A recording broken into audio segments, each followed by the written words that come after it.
Welcome to my recovery roadmap. Chapter 3, Accident Waiting to Happen, and we're on page 19. The addiction equation.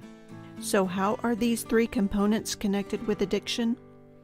Research shows that drug and/or alcohol use often starts in the teen years.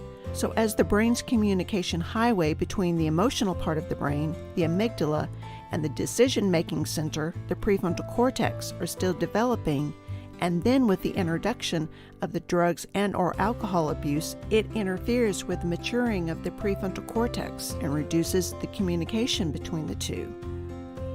This is like when you're driving down the road and you put your foot on the brake to stop, and the brakes fail. The amygdala plus dopamine. Remember, the amygdala is the emotional hub of emotions. It also houses stressful feelings like anxiety and irritability. Dopamine is powerfully released during pain and uncontrollable stress. Drugs or alcohol produce large surges of dopamine, reinforcing the connection between consumption of the substance and the resulting pleasure. Research has shown that drugs and alcohol cause the brain to flood with dopamine, and it hijacks the brain into believing that drugs are necessary and important for survival. Over time, the brain loses its ability to produce its own dopamine, and it depends on substances or alcohol to create it. This is how addiction happens. This equation equals addiction. This is a very general explanation of how addiction happens. The amygdala becomes very sensitive when people use drugs and/or drink alcohol. When your body is used to the drugs and/or alcohol and you stop, the amygdala plays an important part in withdrawals. Experiencing physical and emotional pain during withdrawal, the amygdala influences the person to use drugs or drink again, just to eliminate that feeling. Addiction is complicated. Many people don't understand why or how other people become addicted. They think that those who abuse substances lack moral principles or willpower, and that they could stop just by choosing to. In reality, addiction is a complex disease, and quitting usually takes more than just good intentions or a strong will. Addiction changes the brain in ways that makes quitting hard, even for those who want to. Although addiction causes the brain's brakes to fail, this is not to say there is a complete loss of control. Fortunately, researchers know more than ever on how addiction affects the brain and have found treatments that can help people recover from substance abuse addiction and lead productive lives. One researcher, a psychiatrist, and a brain disorder specialist, Dr. Daniel Amen, CEO and director of Amen Clinics, performs SPECT images of the brain. SPECT is a nuclear medicine study that shows blood flow and activity in the brain. The SPECT brain image on top shows a healthy brain. There is good blood flow and activity in the healthy brain. Notice the full shape? On the bottom is the image of a brain of a substance abuser. They typically have a look of having holes in the brain. These are not actual physical holes in the brain. They represent areas that are low in blood flow and activity. These areas of the brain show less activity, look shriveled, and have a look of having holes in the brain. Take back your brain.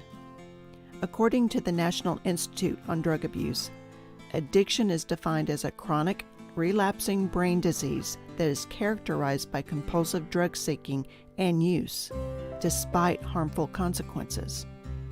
The NIDA recognizes addiction as a chronic disease that changes both brain structure and function. Just as cardiovascular disease can weaken the heart and diabetes impairs the pancreas, addiction damages the brain. And as mentioned before, research shows that drug and/or alcohol use often starts in the teen years and started out as recreational substance abuse. But repeated drinking and drug use can lead to brain changes that hijacks a person's self-control. and disrupts the cognitive reasoning development of the prefrontal cortex. This dramatically and in a negative way impacts the mental and physical functions of a person. These brain changes over a period of time will cause the addiction to become a normal physical need, which is why addiction is considered a relapsing disease.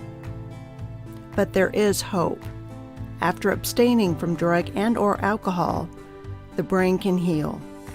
There is improvement in the general activity of this person. The fullness of the brain shape is coming back. Relapse prevention is just like car maintenance. Having your oil changed on a regular basis for top performance for your engine, you need to change your unhealthy thoughts and emotions for a successful recovery. Recovery is a long-distance journey on a road you've never been on before, full of detours, traffic jams, stops, breakdowns, and maintenance problems. Understanding that recovery is a long-distance journey, a process, is a key to being patient with yourself and others. Being prepared for your recovery road is 99.9% of a successful journey. When to start your recovery prevention action plan. Thinking you need to have a relapse prevention plan after a treatment program is misleading. You need to develop and start a plan the day you take your first step. And just as everyone may be heading to El Paso, Texas, not everyone's journey will be the same. The same goes for your recovery road. Many people are on the same road, but everyone's journey will be different. You need your own map. Well, that's it for Chapter 3, and we're halfway there. In the next chapter, we're going to get down to the purpose of this course. Relapse occurs in 3 stages, and like I said before at the beginning, the first 2 occur before you even pick up or drink. It's time for fuel for the road.